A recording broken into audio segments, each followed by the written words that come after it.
आज शाम के वचन के मनन के लिए हम लोग निकालेंगे प्रेरितों के कार्य उसका 3रा अध्याय, बुक ऑफ एक्ट्स चैप्टर 3। प्रेरितों के कार्य उसका 3रा अध्याय और उसकी 11वीं और 12वीं आयत को हम पढ़ेंगे। प्रेरितों के कार्य उसका 3रा अध्याय, उसके 11वीं और 12वीं आयत। पिछली बार हमने 3रे अध्याय की पहली आयत से लेके 10वीं आयत तक हमने पढ़ा था और सीखा था। आज हम प्रेरितों के कार्य 3रे अध्याय का 11वीं और 12वीं आयत पढ़ेंगे। फिर जैसे जैसे वचन होगा मैं आप लोग के सम्मुख उसको पढ़ता जाऊंगा। जब वह पतरस और यूहन्ना को पकड़े हुए था तो सब लोग बहुत आश्चर्य करते हुए उस ओसारे में जो सुलेमान का कहलाता है उनके पास दौड़े आए। यह देखकर पतरस ने लोगों से कहा, हे इज़राइलियों, तुम इस मनुष्य पर क्यों आश्चर्य करते हो और हमारी ओर क्यों इस प्रकार देख रहे हो कि मानो हम ही ने अपनी सामर्थ्य या भक्ति से इसे चलने फिरने योग्य बना दिया। यहाँ पर हम देखते हैं कि पतरस, पिछली बार हमने देखा था कि एक लंगड़े को चंगा करता है और लंगड़े को चंगा करने के बाद पतरस जो है वो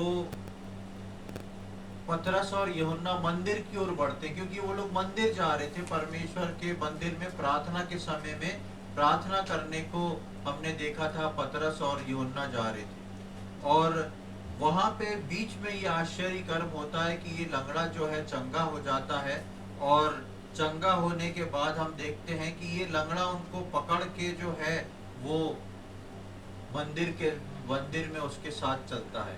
जिस लंगड़े को पतरस ने चंगा किया था वो पतरस और यूहन्ना को पकड़ के मंदिर में आया और वहां देखने वालों की हम देखते हैं कि भीड़ उमड़ गई।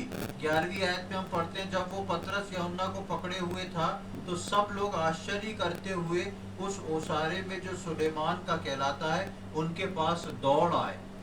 वहां पर हम देखते हैं कि जैसे ही ये पतरस यूहन्ना उसको चंगा करके मंदिर में लाते हैं तो सब तरफ खलबली मच जाती है कि एक व्यक्ति जो अब तक सुंदर फाटक में बैठ के भीख मांगा करता था, वो चल के इतने सालों बाद, चल के बाद में हम पढ़ते हैं वो 40 वर्ष की उसकी उम्र थी, वो जन्म से लंगड़ा था।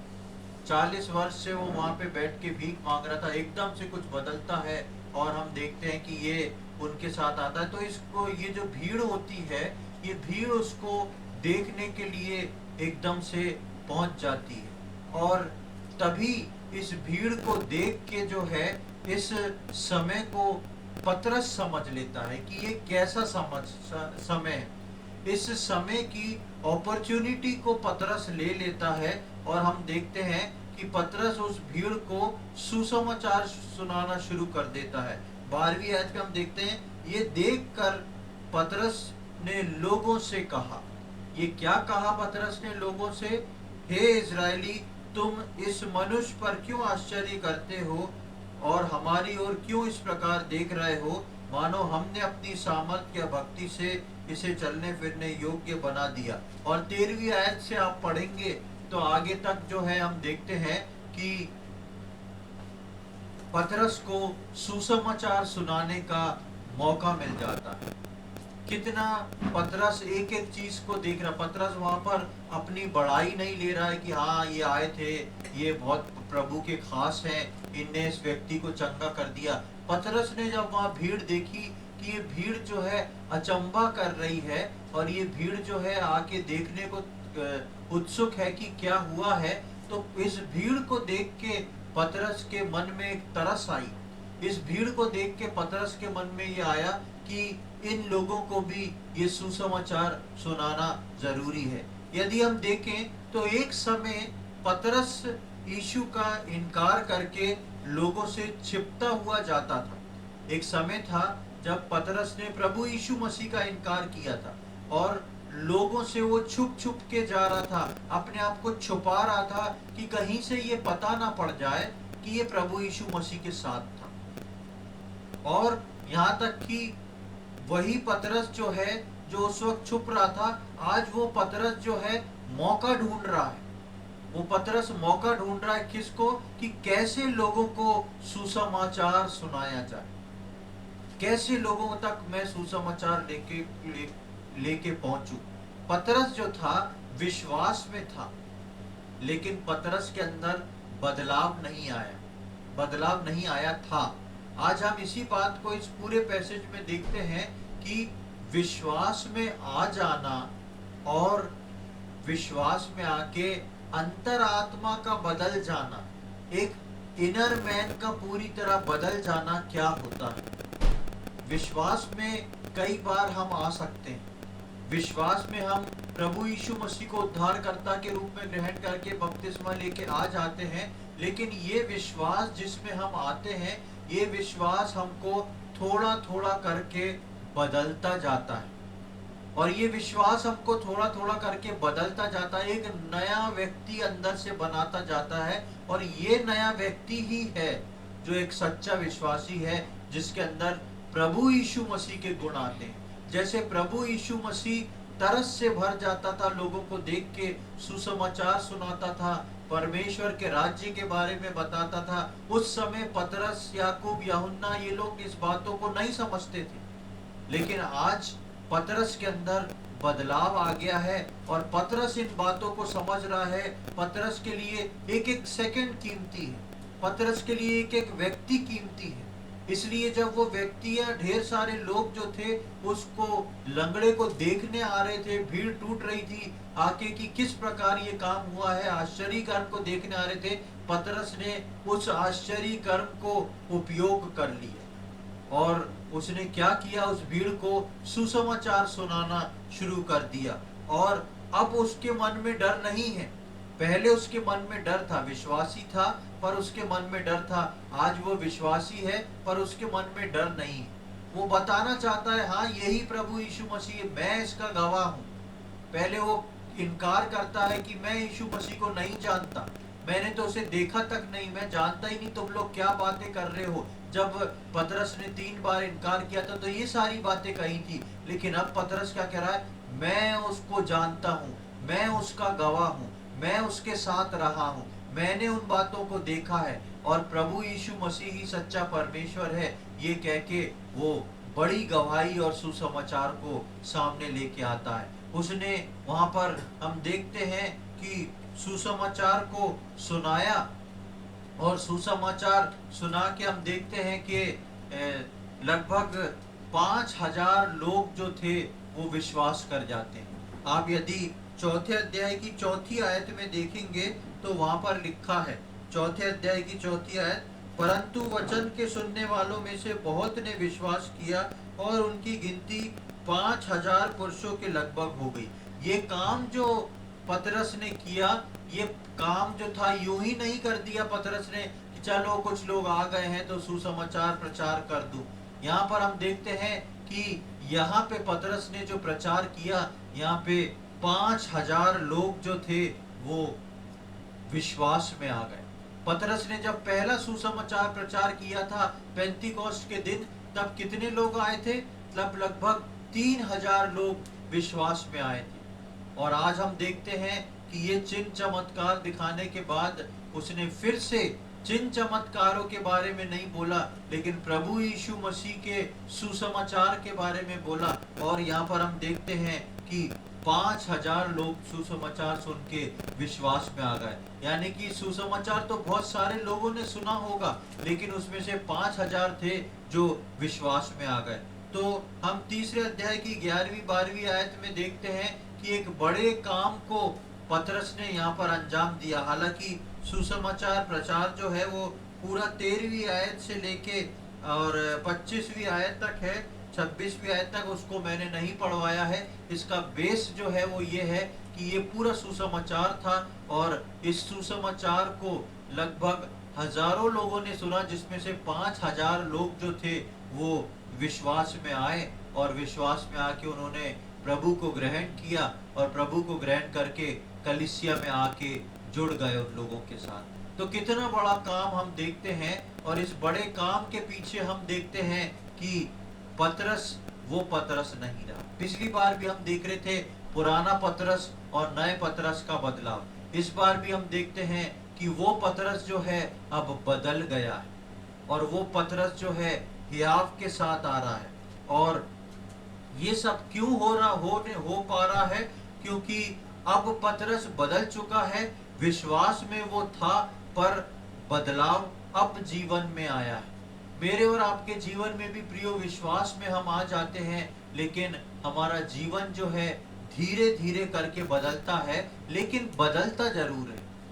यदि वो बदलाव रुक गया है, यदि वो बदलाव में जहाँ पे आपने जिस दिन विश्वास किया था, वो विश्वास में आप वहीं तक आज भी उसी दिन हो, तो इसका मतलब ये है कि कहीं कुछ गड़बड़ी है। ये विश्वास बढ़ता हुआ विश्वास होना चाहिए। एक समय आता है, हो सकता है पतरस के समान हमारे जीवन में भी कई कमियां घटिया होती हैं, लेकिन एक समय आता है जब पवित्र आत्मा धीरे धीरे मुझको और आपको बदलता है। और ये कब होता है? ये पतरस के जीवन में कब हुआ? जब वो प्रार्थना वचन के द्वारा आगे बढ़ता गया।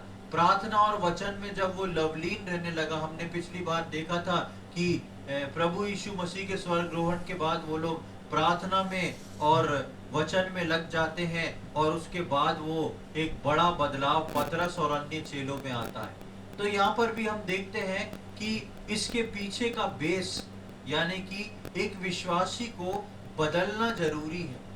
ये सोच के निश्चित होके ना बैठे कि मैंने प्रभु को पा लिया है, मैं विश्वास में आ गया हूँ। यदि आप विश्वास में आने के बाद एक नए इंसान नहीं बन गए, यदि आप विश्वास में आने के बाद एक आत्मिक रीति से आप नहीं बदल गए हैं, तो जरूरत है मुझको और आपको अपने उद्धार के विषय में सोचने के लिए, प्रभु के पास जाने के लिए, प्रार्थना करने के लिए, वचन में बैठने के लिए। तब जाके हम इस बात को समझ पाएंगे कि प्रभु मेरे और आपके जीवन से क्या चाहता है और किस प्रकार प्रभु मुझको और आपको बदलता है। उसके बाद हम सीधे चौथे अध्याय में आ जाएं। चौथे अध्याय की 5वीं आयत से लेके 8वीं आयत तक हम पढ़ेंगे। प्रेरितों के कार्य चौथा अध्याय 5वीं आयत से लेके 8वीं आयत तक। दूसरे दिन ऐसा हुआ कि उनके सरदार और पुरनिये और शास्त्री और महायाजक हन्ना और कैफा और यूहन्ना और सिकंदर और जितने महायाजक के घराने के थे, सब यरूशलेम में इकट्ठे हुए। वे उन्हें बीच में खड़ा करके पूछने लगे कि तुमने यह काम किस सामर्थ से और किस नाम से किया है? तब पतरस ने पवित्र आत्मा से परिपूर्ण होकर उनसे कहा। बस यहाँ पर हम देखते हैं कि अब ये घटना हो चुकी है। 5000 लोगों ने सुसमाचार सुन लिया, 5000 लोग कलीसिया में जुड़ गए। और कलीसिया में अब कितने जने हो गए? कब लगभग 8000 लोग कलीसिया के अंदर आ चुके हैं। पहले के 3000 और अभी के 5000। और जब ये घटना होती है तो वहाँ के जो पुरनिये होते हैं, वहाँ के जो लोग होते हैं, वो बहुत घबरा जाते हैं। वो सोचते हैं कि अब किस प्रकार काम होएगा, अब कैसे, अब यहाँ तो प्रभु यीशु मसीह का सुसमाचार सुनाया जा रहा है, अब हम लोग की पूछ परख कम हो जाएगी। क्योंकि ये मंदिर को देखते थे, मंदिर की देखरेख किया करते थे। वहाँ के याजक लोग और पुरनिये जो थे वो इस प्रकार को देखते थे। तो उन लोगों ने एक महासभा बिठा के ये पतरस यूहन्ना को अपने पास बुलाया और उनको बीच में खड़ा कर दिया। हम देखते हैं 17वीं आयत में, तब महायाजक और उसके सब साथी जो सदूकियों के पंथ के थे डाह से भर उठे और प्रेरितों को पकड़कर बंदी गृह में डाल नहीं सॉरी दूसरे दिन ऐसा हुआ कि उनके सरदार और पुरनिये और शास्त्री और महायाजक हन्ना और कैफा और यूहन्ना और सिकंदर और जितने महायाजक के घराने के थे, सब यरूशलेम में इकट्ठे हुए। और सब यरूशलेम में इकट्ठे होके उनको बीच में खड़ा कर दिया और पूछने लगे। उन्होंने सोचा कि इनके अंदर कोई गलत बात को पाएंगे और इनको जेल भेज देंगे, दंडित करेंगे। यहाँ पर भी जब पुरनिये और याजक इकट्ठे होके पतरस से पूछते हैं, तो पतरस को हम यहाँ पर भी तैयार पाते हैं। 8वीं आयत में हम पढ़ते हैं, तब पतरस ने पवित्र आत्मा से परिपूर्ण होकर कहा। आगे का मैंने इसलिए नहीं पढ़वाया कि पतरस को फिर से समझ में आ जाता है फिर कि ये समय कैसा है, और पतरस इसका इस्तेमाल फिर से करता है। यानी कि पतरस क्या करता है, उठा के इन सबको फिर से सुसमाचार दे देता है। और इन सब बातों से पतरस थका नहीं है, इन सब बातों से पतरस डरा नहीं है। वो ये नहीं सोच रहा कि इन पूरी महासभा ने मुझे घेर लिया है, कुछ भी मैंने बोल दिया तो मुझको जेल में बंद कर देंगे। पहले क्या हो रहा था, पतरस यीशु मसीह को जब पकड़ के ले जा रहे थे तो छुप छुप के जा रहा था कि ऐसा ना हो मुझे भी पकड़ के जेल में बंद कर दे। जबकि पतरस ने यीशु मसीह को बोला था कि मैं आपके साथ मरने को भी तैयार हूँ। लेकिन उस वक्त के हमने बाइबल स्टडी में सीखा था कि शरीर और आत्मा के विश्वास में कितना फर्क रहता है। पतरस उस वक्त शारीरिकता में था लेकिन आत्मिकता में नहीं था। लेकिन आज वही पतरस जो है वो शारीरिकता में नहीं है, आत्मिकता में है। इसलिए उसको कोई डर नहीं उसके शरीर के साथ कुछ हो। अब पतरस जो है पवित्र आत्मा में और परिपूर्ण होकर और वहां उनको फिर से सुसमाचार सुनाने लगता है। उसके आगे आप नवी आयत से पढ़ेंगे तो फिर से एक और बार पूरा सुसमाचार पतरस सुनाता है। पतरस अपने बदलाव के बाद हर समय आत्मा में तैयार रहता था। जब तक पतरस का बदलाव नहीं हुआ, पेंतीकोस्ट के दिन के पहले से हम देखते हैं, जब पतरस के अंदर बदलाव आ गया उस दिन से पतरस जो था वो पूरी तरह बदल गया। और पतरस जो है आत्मिक रूप से तैयार है, एक स्पिरिटफुल मैन है। आत्मिकता में भर जाना, उसके सोच विचार, उसके काम जो है सब आत्मिकता के अनुसार हो रहे हैं, क्योंकि वो पवित्र आत्मा में परिपूर्ण है। परमेश्वर जो है मुझको और आपको सबको पवित्र आत्मा देता है। लेकिन एक व्यक्ति जितना उस पवित्र आत्मा के अधीन होके, जितना अपने आप को वहां पे सरेंडर करके उसको लेता है, उतना पवित्र आत्मा को उसके जीवन में काम करने का स्पेस मिलता है। और जब पवित्र आत्मा को किसी के जीवन में काम करने का स्पेस मिलता है, तब वो व्यक्ति जो है एक स्पिरिटफुल मैन बन जाता है, पवित्र आत्मा से भरा हुआ व्यक्ति। विश्वासी दो प्रकार के हो सकते हैं, या तो नॉर्मल विश्वासी या पवित्र आत्मा से भरे हुए विश्वासी। ये पवित्र आत्मा हमेशा आपके साथ है, लेकिन सवाल ये है कि आप इस पवित्र आत्मा को अपने जीवन के अंदर कितना आने दे रहे हैं, कितना स्पेस दे रहे हैं।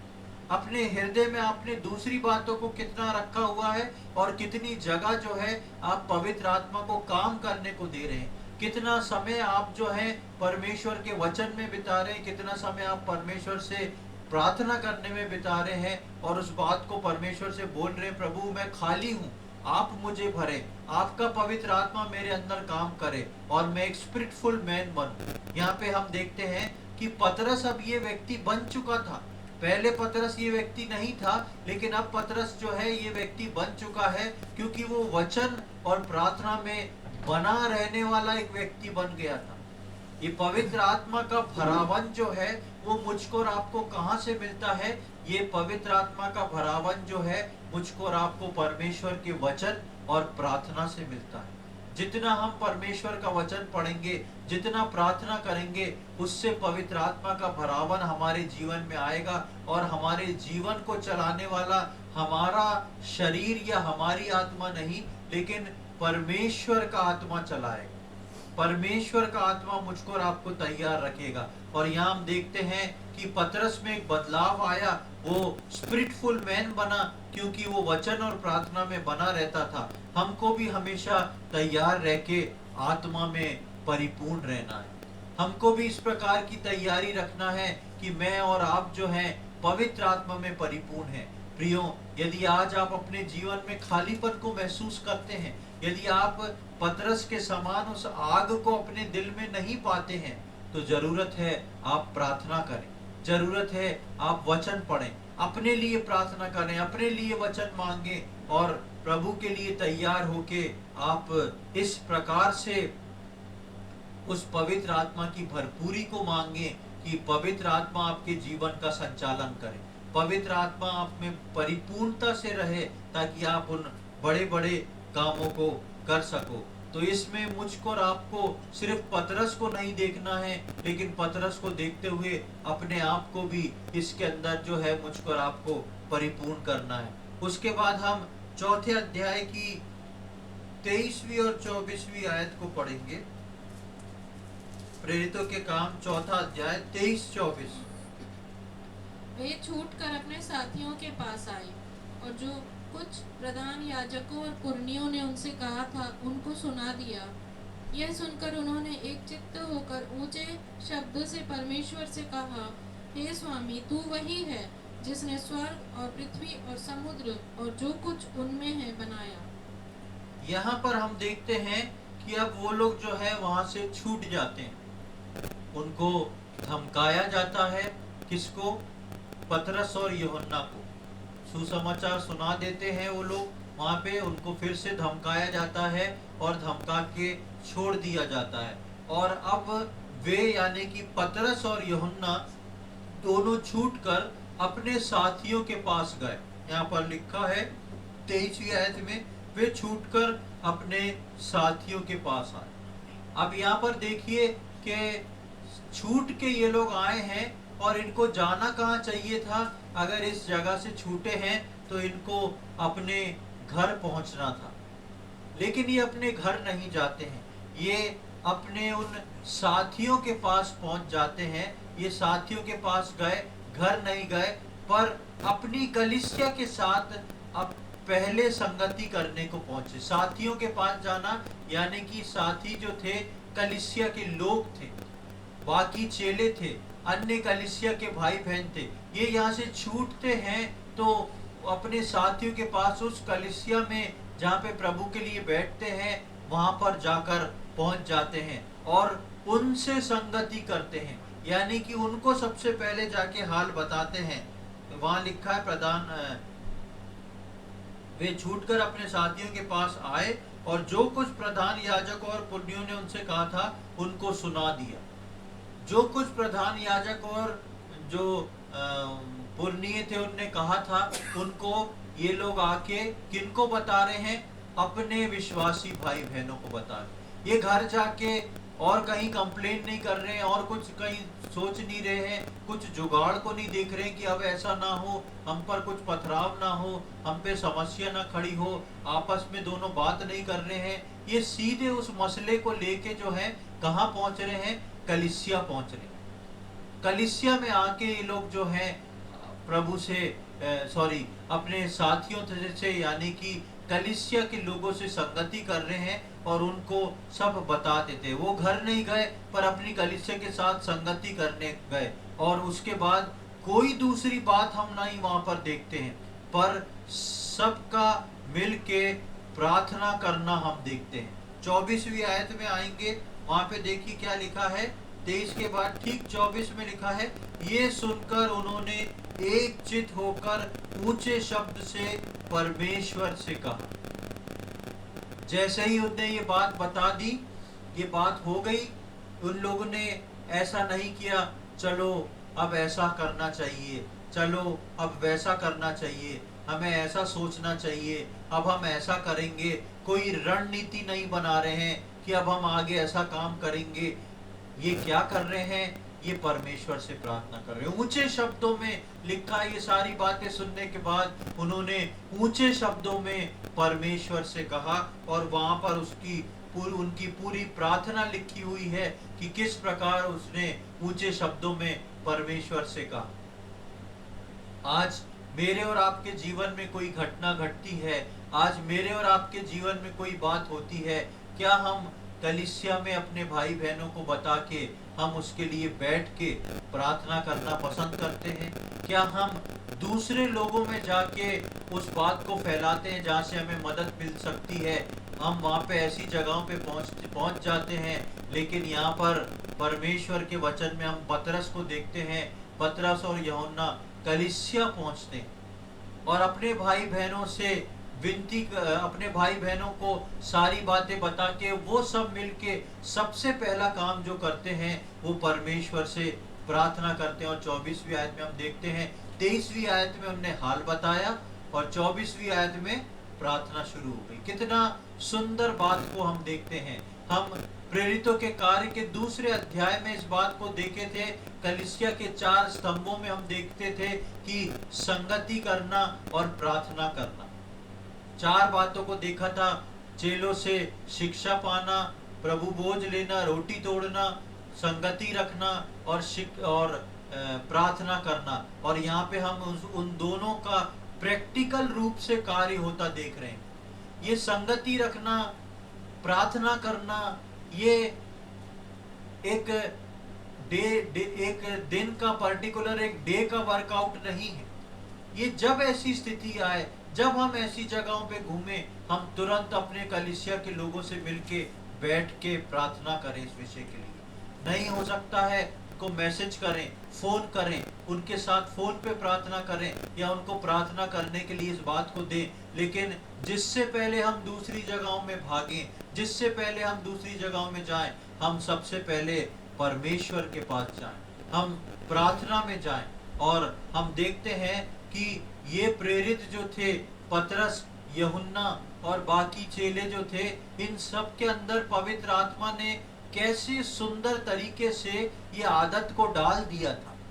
कुछ भी होता है, अपने लोगों से मिलके वो लोग प्रार्थना करते हैं। क्या पतरस और यूहन्ना के घर वाले लोग नहीं थे? क्या ये जाके उन लोगों को नहीं बता सकते थे? लेकिन पतरस यूहन्ना जाके प्रभु के लोगों को बता रहे हैं, कलीसिया के लोगों को बता रहे हैं। उनके सम्मुख जाके वो इस विनती को अपनी बात को रख के उनके साथ बैठ के प्रार्थना कर रहे हैं। कलीसिया के लोग भी दूसरे तरीके उनको नहीं बता रहे हैं, लेकिन हम देखते हैं कि वहाँ पे वो सब बैठ के प्रार्थना में लग जाते हैं। कलीसिया के लिए ये जरूरी है कि हम आपस में संगति करें और हर बात के लिए पहले प्रार्थना करें। हर बात के लिए हम प्रार्थना में जाएं, चाहे वो हमारी घरेलू बात हो, चाहे हमारे काम की बात हो, चाहे वो हमारी आत्मिक बात हो। हम अपने प्रिय भाई बहनों से उन बातों को बांटें और प्रार्थना में जाएं, क्योंकि प्रार्थना जो है सर्वोच्च है, प्रार्थना सबसे ऊपर है। कलीसिया में प्रार्थना का एक बहुत अधिक महत्व है। प्रार्थना चाहे हमारी व्यक्तिगत प्रार्थना हो, चाहे कलीसियाई संगति प्रार्थना हो, चाहे कलीसिया की प्रार्थना हो, प्रार्थना जो है सबसे ऊपर होना चाहिए। और प्रार्थना जो है बहुत ही महत्वपूर्ण चीज है। इसको हमने देखा कि पतरस और यूहन्ना इसको समझते थे। मेरे और आपके लिए भी जरूरी है कि मैं और आप भी इस बात को समझें। उसके बाद हम इसकी 29वीं आयत से 29 वर्ष से 31 तक पढ़ेंगे। 29 से लेके 31 तक। अब हे प्रभु, उनकी धमकियों को देख और अपने दासों को ये वरदान दे कि तेरा वचन बड़े हियाव से सुनाए। चंगा करने के लिए तू अपना हाथ बढ़ा कि चिन्ह और अद्भुत काम तेरे पवित्र सेवक यीशु के नाम से किए जाएं। जब वे प्रार्थना कर चुके तो वो स्थान जहां वे इकट्ठे थे हिल गया और वे सब पवित्र आत्मा से परिपूर्ण हो गए और परमेश्वर का वचन हियाव से सुनाते रहे। अब हम इनके प्रार्थना का लास्ट पार्ट देखते हैं। प्रार्थना इनकी शुरू हो रही है 24वीं आयत से और हम देखते हैं खत्म हो रही है 31वीं आयत पे। और इस खास चीज में हम देखते हैं कि यहाँ वे केवल परमेश्वर को अपना हाल नहीं बता रहे, पर उससे वचन सुनाने के सामर्थ को मांग रहे हैं। यहाँ पे वो परमेश्वर को 29वीं आयत में बोलते हैं, अब हे प्रभु, उनकी धमकियों को देख और अपने दासों को ये वरदान दे कि तेरा वचन बड़े हियाव से सुनाए। कितनी अद्भुत बात है कि वो उनने जो धमकी दी है, उस धमकी को सारे भाई बहनों ने एज इट इज उठा के परमेश्वर के सामने रख दिया है। परमेश्वर, उन्होंने हमको धमकी दी है, ये धमकी जो है आप देखिए, ये हमारे साथ ये लोग इस बात को कर रहे हैं। और उसके बाद वो ये नहीं कह रहे प्रभु हमको बचा लीजिए। अगर धमकी दी है तो वो डरे नहीं है। वो इस बात को ये नहीं कह रहे कि प्रभु हमको बचा लेना, प्रभु हम जेल खानों में ना जाएं, प्रभु हमको कोई समस्या ना हो, कोई हमें अरेस्ट करके ना ले जाए। इन बातों को नहीं बोल रहे हैं। वो क्या बोल रहे हैं? हमको वचन सुनाने का हियाव दे। ऐसी परिस्थिति में भी हमको वचन सुनाने का हियाव दे। हाँ प्रियो, आज मैं और आप जिन परिस्थितियों में रहते हैं, हम पहले अपनी सेफ्टी को देख के अपनी बात को प्रभु के सामने रखते हैं। प्रभु मुझे बचा ले, प्रभु मैं इस समस्या में हूँ, मेरे अपने लोग इस समस्या में हैं। लेकिन ये लोग क्या कह रहे हैं? प्रभु हमको इन समस्याओं में भी वचन सुनाने का हियाव दे, हमको वही पवित्र आत्मा जिससे तूने परिपूर्ण कर रखा है, उसी पवित्र आत्मा से परिपूर्ण करता रहे और वचन सुनाने का हियाव दे। और वो मांगते हैं, वो चिन्ह और चमत्कार मांगते हैं। वहां लिखा है, अपना हाथ बढ़ा और चिन्ह और 30वीं आयत में, चंगा करने के लिए तू अपना हाथ बढ़ा कि चिन्ह और अद्भुत काम तेरे पवित्र सेवक यीशु के नाम से किए जाए। और वो इस बात के लिए प्रार्थना करते हैं कि न केवल सुसमाचार प्रचार, लेकिन उनकी जो सेवकाई है वो इतनी अधिक हो जिसके अंदर चिन्ह चमत्कार चंगाई हो, ताकि परमेश्वर का राज्य जो है उसकी बढ़ोतरी हो सके। यानी कि इन लोगों को धमकी मिलने के बाद भी इनको चिंता किस बात की है? इनको परमेश्वर के राज्य की चिंता है। आज प्रियो, मैं और आप अपनी प्रार्थनाओं में किन बातों को रखते हैं? मैं और आप जो है अपने परिवार के लिए, अपने बच्चों के लिए, अपने माता पिता के लिए, अपने भाई बहनों के लिए हम चिंता में रहते हैं। बेशक उनके लिए चिंता करना और प्रार्थना करना है, लेकिन क्या हम इस बात के लिए इस बात को रखते हैं कि सुसमाचार प्रचार हमारे द्वारा हो, सुसमाचार हमारी कलीसिया के द्वारा हो और अधिक लोग विश्वास में आ सकें। जितना कड़ाई होती जा रही है, जितनी विरोध होता जा रहा है, उसके अंदर हम हियाव मांगे कि प्रभु हमारे सेवकों को, हमारे लोगों को इतना हियाव मिले कि वो हियाव के साथ परमेश्वर का वचन सुनाए और चंगाई चमत्कार हो, ताकि लोग प्रभु आपको जान सकें। आज हमारे को ऐसी प्रार्थना की जरूरत है। आज हमको अपनी प्रार्थना की दिशा बदलने की जरूरत है। जिस प्रकार हम पतरस के जीवन में देखे, उस प्रकार मेरे और आपके जीवन में होना जरूरी है। क्योंकि अब ये पतरस वो पुराना पतरस नहीं, अब ये पतरस नया पतरस बन गया। एक सवाल को यदि हम अपने आप से पूछें विश्वास में आने के बाद, क्या मैं वो नया व्यक्ति बन गया हूँ? विश्वास में आने के बाद क्या इस प्रकार की आत्मा की परिपूर्णता मेरे अंदर है? सुसमाचार सुनाने की एक इच्छा और हियाव मेरे अंदर है? किस प्रकार परमेश्वर के राज्य के लिए मेरे अंदर कुछ जलन है? यदि हम कुछ भी नहीं कर सकते तो हम बैठ के प्रार्थना तो कर सकते हैं। उसके राज्य आने के लिए, उसके हमारे देश को जीतने के लिए, हमारे देश में से गलत चीजों को हटाने के लिए, हम इन सब के लिए बैठ के प्रार्थना करके इस काम को पूरा कर सकते हैं। और हम देखते हैं कि उनका मकसद जो था वो परमेश्वर के राज्य को लाना था, कि वो पूरा हो। आज मुझको और आपको भी ऐसा बनने की कोशिश करना है कि हम नए पतरस के समान बने। उसके बाद हम 31वीं आयत में पढ़ते हैं, जब वे प्रार्थना कर चुके तो वो स्थान जहां वे इकट्ठे थे हिल गया और वे सब पवित्र आत्मा से परिपूर्ण हो गए और परमेश्वर का वचन हियाव से सुनाते रहे। ऐसी प्रार्थना का हम उत्तर देखते हैं कि इनकी इस प्रार्थना का उत्तर क्या होता है? वो स्थान जहाँ पे वो प्रार्थना करते हैं वो स्थान हिल जाता है। ये उनकी प्रार्थना की सच्चाई और उनकी आत्मिकता की ताकत थी, जिसका ऐसा प्रगटीकरण हो रहा था। प्रार्थना करना और प्रार्थना के बाद प्रार्थना का सच्चा प्रगटीकरण होना बहुत आवश्यक है। एक सच्चा प्रगटीकरण प्रार्थना में हो, वो मेरे और आपके लिए बहुत जरूरी है। जब हम प्रार्थना करते हैं तो यूं ही लौट के आमीन करके यूं ही ना लौट जाए, प्रभु की इच्छा होगी तो देगा, प्रभु की इच्छा होगी तो नहीं देगा। आप जब प्रार्थना कर रहे हैं उसमें आपको समझ आ जाना चाहिए कि परमेश्वर की क्या इच्छा है और उसकी इच्छा के अनुसार जो है मुझको और आपको प्रार्थना करना है। वहां पे उनकी प्रार्थना ने उस जगह को हिला दिया। क्या मैं और आज आप अपनी प्रार्थनाओं से किसी चीज को हिला पाते हैं? क्या मैं और आप अपनी प्रार्थनाओं से अपनी परिस्थितियों को हिला पाते हैं? क्या मैं और आप अपनी प्रार्थनाओं से उस स्थान के अंदर एक बदलाव को ला पाते हैं? हम सोच के देखें कि हमारी प्रार्थना में कितनी आत्मिकता है। लिखा है कि वो स्थान हिल गया और वो और अधिक पवित्र आत्मा में परिपूर्ण होकर आगे बढ़ गए और हियाव से वचन सुनाने लगे, यानी कि जो उनके पास था वो और अधिक बढ़ जाता है।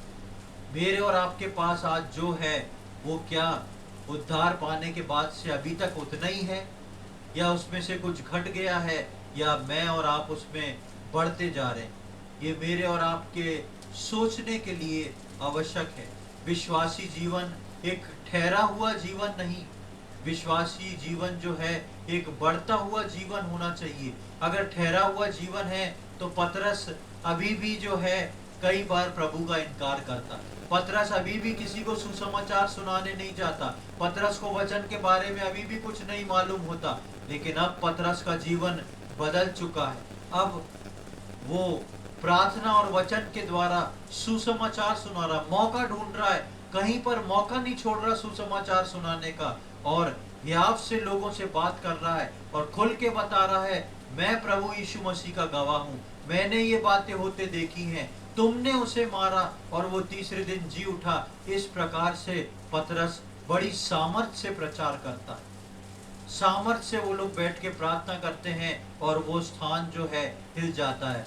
आज भी हम अपनी प्रार्थनाओं से आसपास के माहौल को हिला सकते हैं, बंद दरवाजों को खोल सकते हैं। अगर प्रभु की मर्जी और उसकी अधीनता में हम होके कुछ मांगते हैं तो वो जरूर पूरा होता है। हम सोच के देखें, मैंने और आपने आज तक परमेश्वर के राज्य के लिए क्या किया है। मैं और आप जो है परमेश्वर के राज्य आने के लिए कितनी प्रार्थना करते हैं।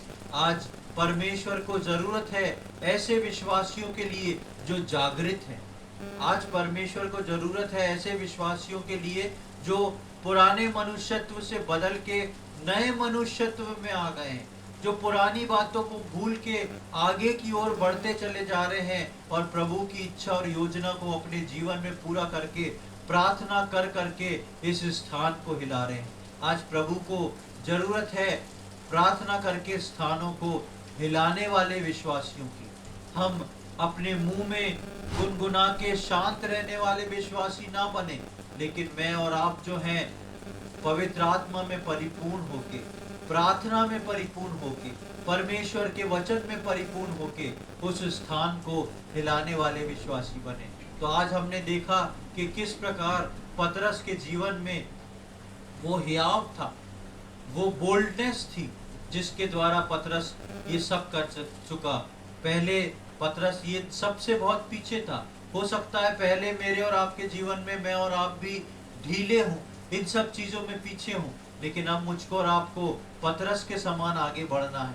पतरस के समान हियाव बांध के आगे बढ़ना है, सुसमाचार सुनाना है, प्रार्थना करना है और वचन पढ़ना है, और हमको अपनी प्रार्थनाओं के द्वारा हमारी कलीसिया को, हमारे आसपास के लोगों को, हमारे घर को हिलाना है, क्योंकि प्रभु का आगमन निकट है। मैं और आप तैयार हो गए ये काफी नहीं है, हमको दूसरे लोगों को भी तैयार करना है। तो आने वाले समय में प्रभु हमारी सहायता करे कि पतरस के जीवन को देखते हुए मैं और आप एक नया पतरस बन के तैयार हों, प्रार्थना में, वचन में और पवित्र आत्मा में परिपूर्ण होके प्रभु के राज्य को इस दुनिया में, हमारे देश में लाने वाले हो सके। ऐसा करने में प्रभु हम में से प्रत्येक की सहायता करे। प्रभु के नाम की महिमा। आइए हम प्रार्थना करें। प्रभु जी, हम धन्यवाद देते हैं सुंदर समय के लिए। एक और बार आपने हमारे जीवन में ये अवसर प्रदान किया कि हम प्रभु जी आके आपकी वचनों की छांव में बैठ सके। धन्यवाद देते हैं प्रभु, हम जिस प्रकार सीख रहे थे पतरस के जीवन में किस प्रकार अद्भुत काम हुए और पतरस किस प्रकार बदल के एक नया व्यक्ति बन गया। हाँ प्रभु जी, हमारे जीवनों में भी कई कमियां घटियां हैं, लेकिन हम प्रार्थना करते हैं प्रभु जी पतरस के समान हम बदल जाएं, पवित्र आत्मा में परिपूर्ण हो जाएं, और प्रभु जी प्रार्थना में उन स्थानों को हिलाने वाले बने जो समय, कई समयों से जो चीज मट्ठर है, कई समयों से जो चीज हिली नहीं है। प्रभु हमारी कलीसिया की प्रार्थना आप ऐसी आशीष दें, ऐसा हियाव दें, ऐसी सहायता करें कि हमारी कलीसिया की प्रार्थना इन गढ़ों को तोड़ने वाली हो और प्रभु इन स्थानों को हिलाने वाली प्रार्थना हो, ताकि आपके राज्य की बढ़ोतरी हो सके। ऐसी हम प्रार्थना विनती करते हैं। जितने लोग उपस्थित हैं, हम एक एक के जीवन के लिए प्रार्थना करते हैं प्रभु।